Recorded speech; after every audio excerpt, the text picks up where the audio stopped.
함께 기도하겠습니다. 하나님 감사합니다. 오늘 이렇게 함께 말씀을 나눌 수 있는 예배의 시간을 허락하여 주심에 감사합니다.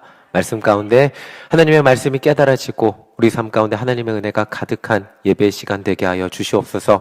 하나님께서 일하실 줄 믿사오며 우리 주 예수 그리스도의 이름으로 기도하였습니다. 아멘. 우리 옆에 분들에게 주님의 이름으로 사랑합니다. 함께 고백하겠습니다. 네, 주님의 이름으로 사랑합니다. 네, 사랑합니다. 담임 목사님은 지금 해외 연수 중에 계십니다. 제가 작년에 이스라엘에 다녀왔는데 다녀오고서 저의 설교나 이런 게 많이 제게 도움이 됐던 기억이 나요. 담임 목사님 지금 바울의 마지막 발자취를 따라서 연수 중에 계시는데 특별히 지방 총무로 인솔하고 계십니다. 어려움이 없도록 또 돌아오셔서 받은 은혜로 저희 가운데 잘 전해주시기를 기도해 주시기를 부탁을 드리겠습니다. 아멘. 오늘은 그래서 제가 말씀을 전하겠습니다. 자, 오늘 우리는 교회에 나와서 예배를 드리고 있죠. 지금 예배 드리고 계시죠. 그리고 또 보이지 않는 하나님께 예배를 올려드리고 있습니다. 눈에 보이진 않지만 분명히 하나님이 우리의 기도를 들어주실 것을 믿고 확신하면서 기도하고 계시죠. 아멘이시죠? 믿음 가지고 계시죠. 우리가 기도를 하면 하나님께서 들으시고 우리의 기도에 응답해 주실 것을 믿는 믿음을 가지고 기도하고 있습니다. 그런데 저는 어린 시절에 초등학교 때였어요. 눈에 보이지 않는 하나님이 믿어지지 않았어요. 믿어지면 얼마나 좋았겠어요. 처음부터 다 믿어지면 얼마나 좋겠어요. 근데 믿어지지가 않았어요. 부모님은 분명히 하나님이 살아계신다고 저한테 알려줬는데 저는 제가 기도를 해도 이게 눈에 보이지 않고 뭐 바로 대답이 와야 되는데 대답이 안 오니까 기도를 해도 들어주시지 않는 것 같이 느껴져요. 그러니까 들어주지 않는, 그러니까 계시는데 들어주지 않는 게 아니고 허공에 기도하는 느낌이 들었습니다. 그런데 제가 초등학교 6학년 이제 여름 수련회죠. 캠프 가서 기도를 하는데 기도를 막 하라고 시키는 거예요. 그러니까 저도 기도하는 척을 했죠. 기도를 했죠. 하는데 척을 하는데 근데 제 마음 가운데 알 수 없는 따뜻함이 제 안에 착 퍼지는 것을 경험을 했습니다. 그리고 제가 지금까지 살면서 참 6학년이 무슨 죄를 그렇게 많이 지었을까요? 근데 막 하나님 앞에 죄 고백을 하면서 기도를 하는 거예요. 눈물을 막 한참 기도하고 보니까 벌써 1시간이 흘러 있었어요. 그때 하나님의 살아계심을, 예수님이 저를 사랑하신다는 것을 확신하게 되었습니다. 제 마음을 따뜻하게 만져주셨던 그분이 예수님인 것이 확신이 되었고 그분이 저의 죄를 위해 죽어주셨다는 것도 그때부터 의심이 되지 않더라고요. 그리고 저의 죄가 용서받았다는 것도 그 따뜻한 경험을 통해 깨달을 수 있었습니다. 그때의 경험이 전 너무 강렬했어요. 그래서 아직도 잊혀지지가 않고 있습니다.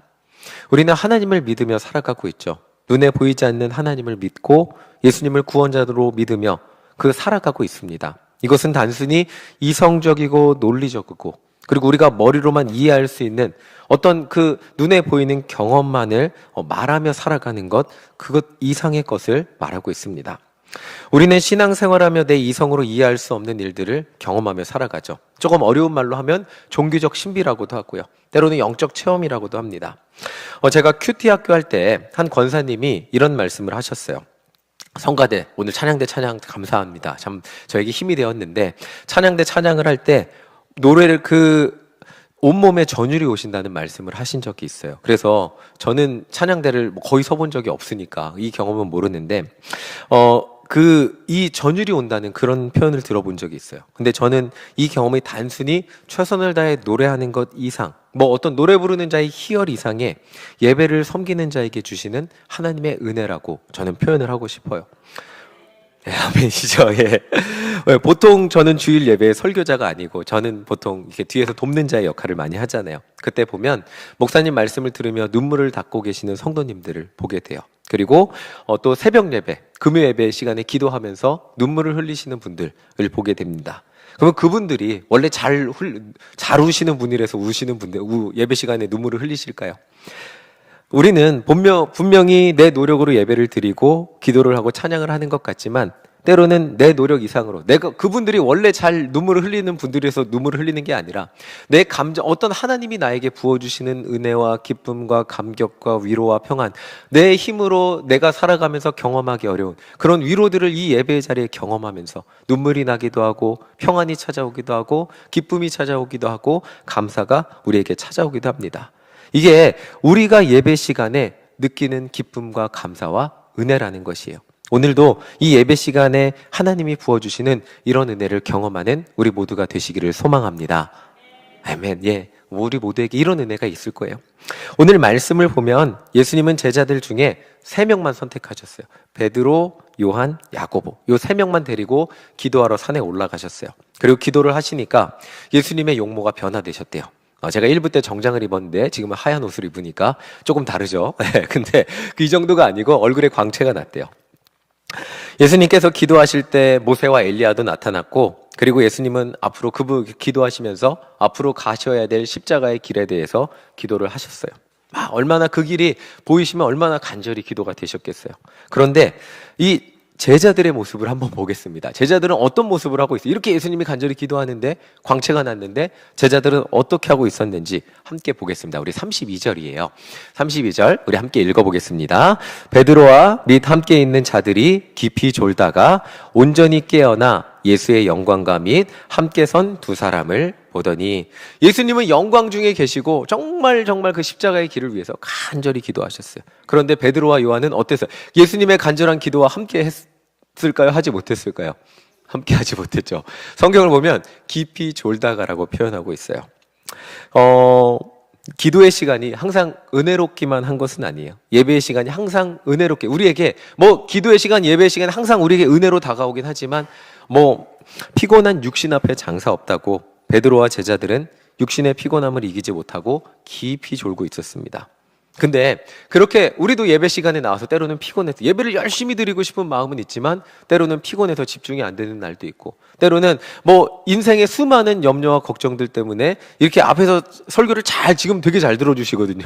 잘 들어주시는 것 같음에도 불구하고 머릿속에 온통 다른 생각이 가득 찬 날도 있습니다. 네, 때로는 목사님의 말씀이 막 선포가 되지만 진짜 그럴까? 라는 생각이 드는 날도 있죠. 자, 이렇게 예배의 시간이 항상 우리에게 은혜로만 다가오는 것은 아닙니다. 그런데 그렇게 졸던 베드로가 졸다가도, 말씀 한번 다시 보여주실래요? 그렇게 깊이 졸았는데 어떻게 됐다요? 그 다음에 온전히 깨어나 예수의 영광과 및 함께 선 두 사람을 보았대요. 예수님의 영광을 보았대요.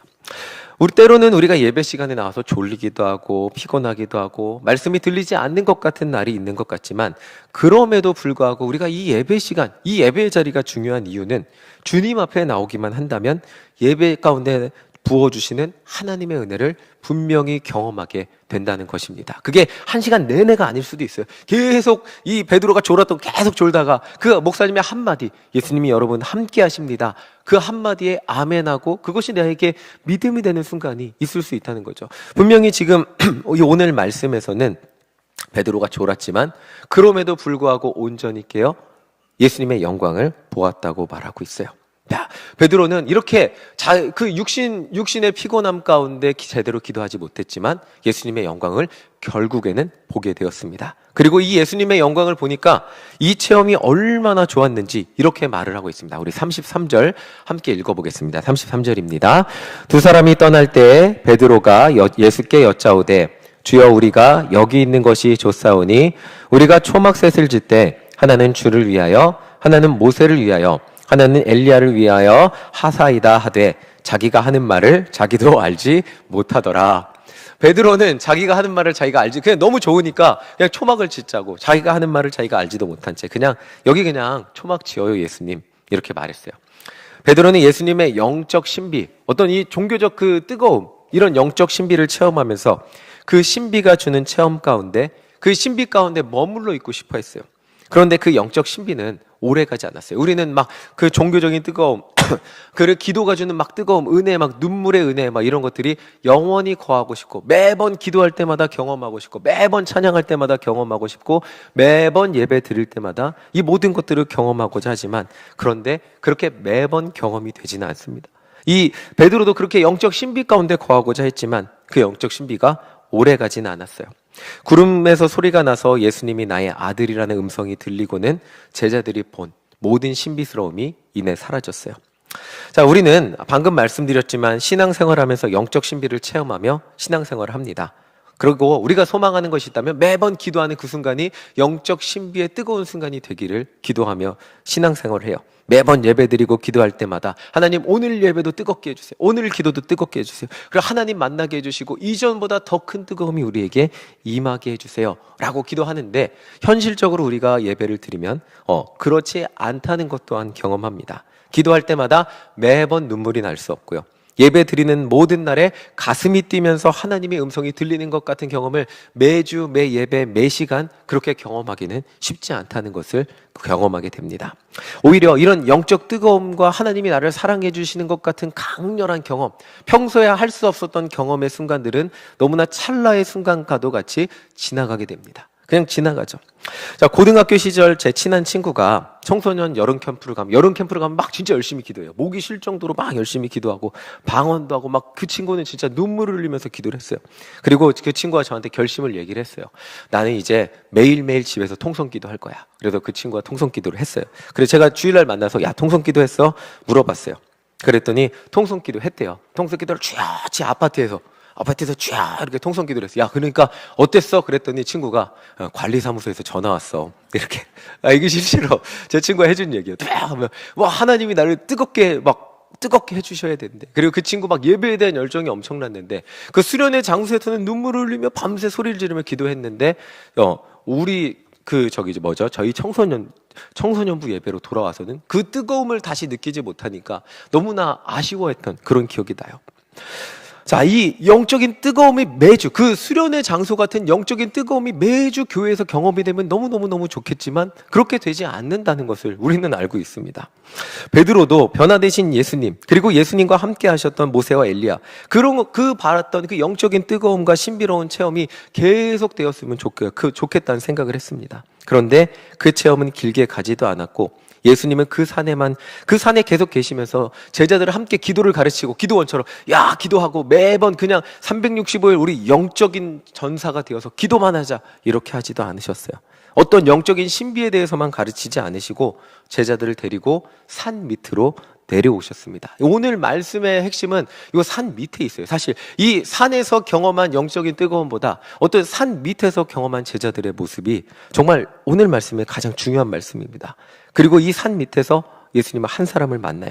그 사람은 자신의 귀신 들린 외아들을 고쳐달라고 하는 아버지였어요. 그 귀신 들린 아버지가 예수님을 보고 고쳐달라고 막 예수님께 간청을 해요. 그런데 예수님이 자리를 비우신 사이에 이 귀신 들린 사람과 제자들 사이에 문제가 하나 생겼습니다. 우리 40절 함께 읽어보겠습니다. 40절입니다. 당신의 제자들에게 내쫓아 주기를 구하였으나 그들이 능히 못하더이다. 자, 3명만 데리고 갔다 그랬잖아요. 그럼 나머지 9명의 제자들은 밑에 있었던 거예요. 예수님이 안 계시니까 예수님이 산에서 기도하시는 사이 이 아버지가 자식이 귀신 들렸으니까 얼마나 간절했겠어요. 그래서 예수님께 제자들에게 와서 예수님 제자들에게 고쳐주세요 간청한 거예요. 그런데 이 제자들이 고치려고 기도했는데 고쳤을까요? 고치지 못했을까요? 답이 나왔죠? 고치지 못했어요. 예수님이 영광의 산에서 정말 그 영광의 산, 하나님께서 기뻐하시고 엘리야와 모세와 만나고 광채가 휘어지시는 그 영광의 산, 그 너무나 영광스럽고 아름답고 멋지잖아요. 그 영광의 산을 뒤로 하고 내려오신 자리는 바로 이런 자리였어요. 귀신 들린 사람이 존재하는 자리, 제자들이 기도했으나 고치지 못한 아이가 존재하는 자리, 여전히 눈물 가운데 있는 사람들이 존재하는 자리, 아픔과 문제와 걱정과 예수님 없으면 그 어떤 문제도 해결받을 수 없는, 정말 문제와 고통과 아픔이 너무나 많이 존재하는 자리가 예수님이 영광의 산을 뒤로하고 내려오신 자리라는 거예요.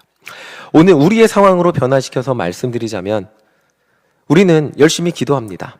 우리 예배 열심히 드려요. 이 시간 열심히 예배 드리고 다 이렇게 하나님 앞에 나아가서 열심히 기도하는데, 우리의 자리로 돌아간다면 여전히 삶의 문제들이 존재합니다. 기도했으나 해결되지 않는 문제들이 여전히 존재하는 그런 자리가 예수님이 내려오신 자리라는 거예요. 우리는 예배 드리며 목사님의 말씀을 듣습니다. 염려하지 마세요. 기도하면 다 해결됩니다. 라는 말씀을 들으면 어떠세요? 마음이 평안해지고 힘이 나고 나에게 할 수 있다. 그래, 내가 이런 삶의 문제 앞에서 넘어졌던 내 모습이 참 믿음이 없었구나 결단합니다. 예배의 자리에서 선포되는 말씀을 아멘으로 받고 그래, 하나님께 맡겨야지 라고 결단하고 평안함을 누리게 됩니다. 그런데 그런데 우리는 다시 현실로 돌아가면, 현실은 어렵지만 기도하면 될 거야 라고 결단 찬양을 하죠. 모든 것이 은혜였소라고 찬양을 합니다. 그렇게 기쁘게 찬양을 합니다. 그리고 집으로 돌아가 보겠습니다. 그리고 집으로 돌아간다면 우리들의 삶의 자리는 어떻습니까? 우리를 힘겹게 했던 문제들, 내가 별 문제도 아니었는데 그거 다 그냥 기도하면 해결될 문제들이었는데 이 시간 예배에서 은혜 받았으니까, 기도하고 결단했으니까 가서 부딪혀보자. 그리고 삶의 자리로 돌아간다면 여러분들 삶의 자리에서는 다시 돌아갔을 때 어떠십니까? 문제가 다 해결되어 계셨습니까? 물론 그럴 때도 있지만 그렇게 은혜를 받고 돌아가서도 삶의 문제는 여전히 변하지 않고, 그렇게 기도하고 결단하고 은혜를 받았는데도 여전히 집에 돌아가서도 해결되지 않는 삶의 문제에 부딪히게 되는 경험들을 하게 됩니다. 그리고 부딪히게 되면 이내 우리의 마음이, 그렇게 은혜 받고 뜨거워졌던 우리의 마음이 이내 다시 무거워지고 다시 염려와 걱정에 사로잡히는 것을 경험하게 됩니다. 제가 미국에서 담임 전도사를 할 때, 감리교는 담임 전도사를 3년 하면 4년 차에 목사 안수를 받을 수 있어요. 제가 담임 전도사였는데 그때 저보다 선배 목사님이 이런 말씀을 해주셨어요. 자신의 인생에 있어서 가장 절망스러웠던 날이 목사 안수를 받은 주일이었다는 거예요. 그분도 3년 동안 담임 전도사를 했는데 교인이 없는 개척교회였죠. 그래서 참 힘들었다고 합니다. 그리고 그 3년을 견딜 때는 그냥 목사 안수라는 목적이 있으니까 3년을 열심히 사람이 없어도 전도하고 견딘 거예요. 그리고 목사 안수를 받는 날, 그 목사 안수를 받는 교회는 굉장히 우리 교회보다 훨씬 큰 몇천 명짜리 교회에서 보통 연회를 하고 안수를 주잖아요. 그리고 많은 사람들이 와서 축하를 해주잖아요. 그래서 목사 안수를 받는 순간 정말 감격적이었고, 이제 하나님이 나를 사용해 주시겠구나, 지금까지의 참 그 수고와 그것들이 다 위로받는 것 같은 감격을 누렸다고 해요. 그리고 그 주일에 예배를 드리는데 교인이 한 명도 없었다고 합니다. 교인이 한 명도 없는데 내가 목사 안수를 받았으니 이제 뭔가 해결되겠지. 그리고 내가 그렇게 예배를 드리려고 딱 비장하고 예배를 나갔는데 한 명도 없는 그 교회 빈 예배당을 보면서 가장 절망스러웠다는 얘기를 들었어요. 여전히 이 목사님은 지금 미국에서 자녀 셋하고 목회를 잘하고 계시는데, 근데 이 목사님의 경험과 같이 목사 안수를 받는 그 감격의 순간 뭔가 될 것 같잖아요. 오늘 예배의 순간 여러분들은 은혜를 받으실 거예요. 하나님의 말씀을 들으시면서 뭔가 하나님 문제를 해결해 주실 것을 믿고 기도하면서 우리의 문제가 해결받을 것 같이 우리가 결단하고 힘을 얻고 세상에서 받을 수 없는 힘을 분명히 받을 거예요. 근데 그 감격의 순간을 뒤로하고 현실에 부딪혔을 때 우리는 여전히 변하지 않는 현실을 보며 좌절하게 되는 순간들, 이 목사님만 그러지는 않았을 거죠. 우리는 그런 경험들을 계속해서 하게 됩니다. 현실에 좌절하지 않아야지 결단하고 돌아가지만 오늘 막상 집에 돌아가면 여전히 변하지 않는 삶의 문제, 그리고 여전히 나를 힘겹게 하는 육신의 건강의 문제, 재정의 문제, 인생의 어려움의 문제 가운데 한숨 쉬게 되는 것이 우리의 현실일 때가 너무나 많이 있죠. 그런데 오늘 예수님이 우리에게 이렇게 말씀해 주시고 계세요. 우리 41절 함께 읽어보겠습니다. 41절입니다. 예수께서 대답하여 이르시되 믿음이 없고 패역한 세대여, 내가 얼마나 너희와 함께 있으며 너희에게 참으리요, 내 아들을 이리로 데리고 오라 하시니, 예수님은 그 예수님의 영광을 경험하고도 여전히 삶의 자리에서 염려와 그 걱정과 염려에서 벗어나지 못하는 그 제자들과 우리들에게 이렇게 말씀하고 계신 거예요. 이 믿음이 없고 패역한 세대요. 그 이유는 이 사람들이 예수님보다 귀신 들린 자를 더 크게 보고 있었기 때문이에요. 문제를 더 크게 보고 있었기 때문이에요.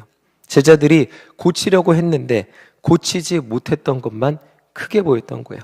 그런데 예수님이 보시기에는, 예수님께는 귀신 따위는, 문제 따위는 아무것도 아니잖아요. 그러니까 지금 예수님이 그 제자들 옆에 계셨어요. 그런데 제자들의 눈에는, 그리고 그 사람들의 눈에는 저 귀신 들린 사람만 보이는, 귀신 들린 사람의 어려운 것만 보이는, 문제만 크게 보이는 거예요. 예수님이 옆에 있는데, 문제 해결사가 옆에 있음에도 불구하고 지금 문제만 크게 보고 있었던 거예요.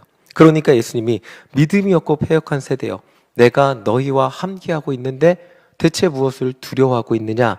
너희들은 왜 좌절하고 있느냐? 내가 지금 이 너희들의 그 힘들고 어렵고 걱정과 염려가 가득한 삶의 자리에서도 함께하고 있는데 왜 좌절하고 있냐고 말씀하고 계신 거예요. 그리고 이 귀신 들린 아이들을 데리고 오라고 말씀하세요. 자, 42절 함께 읽어보겠습니다. 42절입니다. 올 때에 귀신이 그를 거꾸로 들이고 심한 경련을 일으키게 하는지라. 예수께서 더러운 귀신을 꾸짖으시고 아이를 낫게 하사 그 아버지에게 도로 주시니. 자, 보세요. 노란색 글씨 보세요. 예수님께 나오게 만들었어요. 그런데 예수님께 데리고 오는데 그 귀신이 난리를 쳐요. 귀신이 그를 거꾸로 들이고 심한 경련을 일으켜요. 우리가 기도하고 문제가 해결될 거라고 믿으면서 그렇게 하나님 앞에 내 문제를 다 맡겼다고 생각했는데 실제로 삶의 자리에 가서 우리의 문제에 부딪혀 보면 저런 일들이 문제가 더 심각해진 것 같은 상황들이 보여요. 귀신이 그를 거꾸로 심한 경련을 일으키는 것처럼 기도를 했는데 응답은커녕 내가 기도하기 전보다 문제가 더 심각해진 것, 예배드리기 전보다 오히려 문제가 더 어렵고 힘겨워 보이는 것만 같은 그런 상황들이 우리에게 보일 때가 있다는 거예요. 지금 귀신이 정말 예수님 앞에 나아가지 못하게 만들기 위해서 이 아이를 심히 거꾸로 들이고 경련을 일으키게 만들면서 지금 제자들도 지금 그 귀신 때문에 경련을 일으키는 아이만 보게 그냥 그것만 보면서 두려움을 느꼈지 옆에 계신 예수님은 보지 못했다는 거예요. 예배를 마치고 돌아간 우리의 삶에 예수님의 함께 하심에도 불구하고 여전히 문제들은 변하지 않고 나를 집어삼키려고 하는 것 같이 보일 때가 있습니다.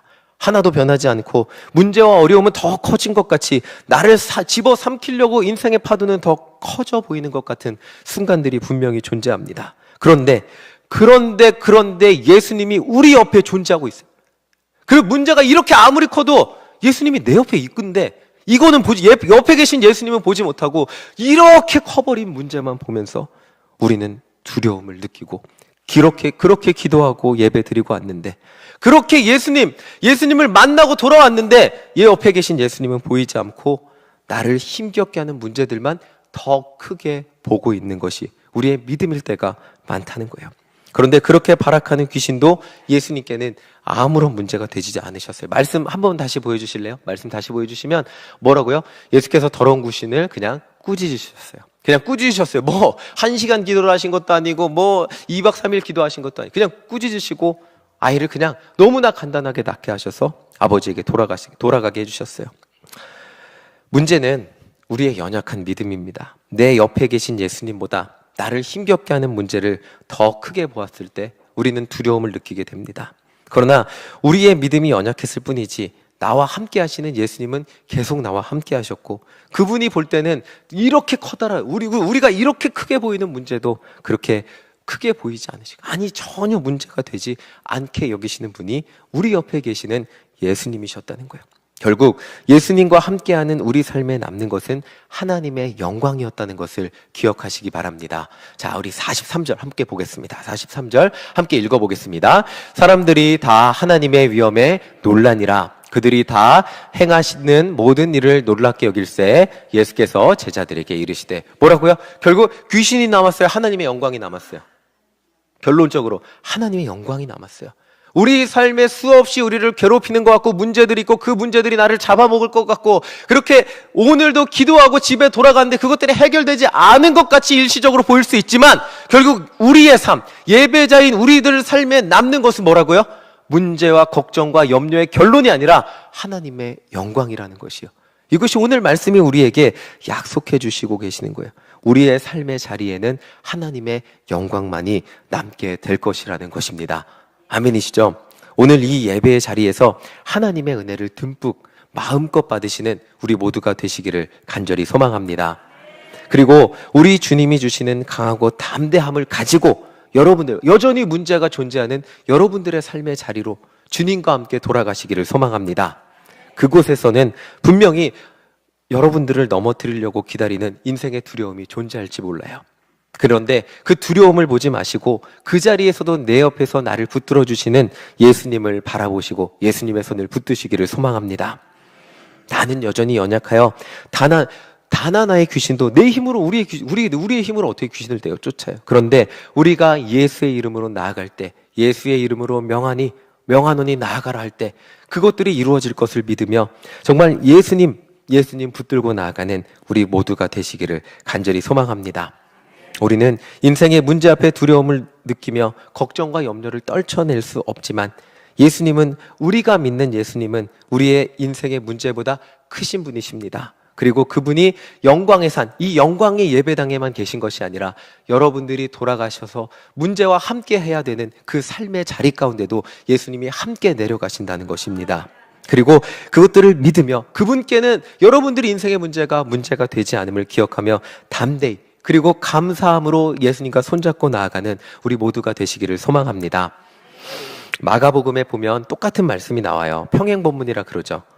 똑같은 말씀이 나오는데, 근데 여기에서 귀신 들린 아이의 아버지가 간절히 자녀의 치유를 구하는 말이 나와요. 자녀의 아버지는 예수님 하실 수 있으면 우리 자녀를 고쳐주세요, 이렇게 말해요. 우리가 기도하는 믿음 비슷하지 않아요? 예수님 하실 수 있다면 내 문제 좀 해결해 주세요. 나 너무 괴롭고 힘드니까 하실 수 있다면, 이렇게 자녀의 아버지는 그렇게 자녀를 고쳐달라고 고백을 해요. 그런데 예수님이 이렇게 대답하십니다. 마가복음 9장 23절 우리 함께 읽어보겠습니다. 예수께서 이르시되 할 수 있거든이 무슨 말이냐, 믿는 자에게는 능히 하지 못할 일이 없느니라 하시니. 우리 한 번 더, 노란색 한 번 더 읽어볼게요. 한 번 더 읽겠습니다. 시작. 할 수 있거든이 무슨 말이냐, 믿는 자에게는 능히 하지 못할 일이 없느니라. 자, 우리 한 번 더 읽어보겠습니다. 할 수 있거든, 한 번 더 읽겠습니다. 시작. 할 수 있거든이 무슨 말이냐, 믿는 자에게는 능히 하지 못할 일이 없느니라 하시니. 아멘. 아멘. 예수님이 우리와 동행하시고 오늘 우리에게 이렇게 말씀하세요. 예수님 하실 수 있다면, 가능하시다면 문제 좀 해결해 주세요 라는 믿음을 가지고 있는 우리에게 할 수 있다는 게 무슨 말이냐, 너희들이 믿는 예수님, 너희들을 구원하기 위해 십자가에 죽은 나 예수는 무엇이든 할 수 있다고 오늘 우리에게 말씀해 주시고 계세요. 예수님이 우리 삶의 주인 되어 주시기 때문입니다. 예수님이 우리의 구원자 되어 주시기 때문입니다. 오늘 이 영광의 예배의 자리를 떠나 인생의 문제의 자리로 예수님과 함께 담대히 나아가 그 문제 앞에서 승리하는 우리 모두가 되시기를 간절히 소망합니다. 그곳에서 진짜 영광, 내 인생의 문제가 해결되고 내 인생이 변화되는 놀라운 하나님의 영광을 경험하시는 우리 모두가 되시기를 소망합니다. 내가 믿고 의지하는 예수님은 능치 못할 일이 없으신 분임을 기억하며 그분과 동행하며 승리하는 우리 모두가 되시기를 소망합니다. 아멘. 우리 옆에 분들에게 승리하십시오 라고 함께 하겠습니다. 승리하십시오. 아멘. 네, 한 번 더 하겠습니다. 예수님이 함께 하십니다. 한 번 더 하겠습니다. 예수님과 함께 승리하시는 우리 모두가 되시기를 간절히 소망합니다. 아멘.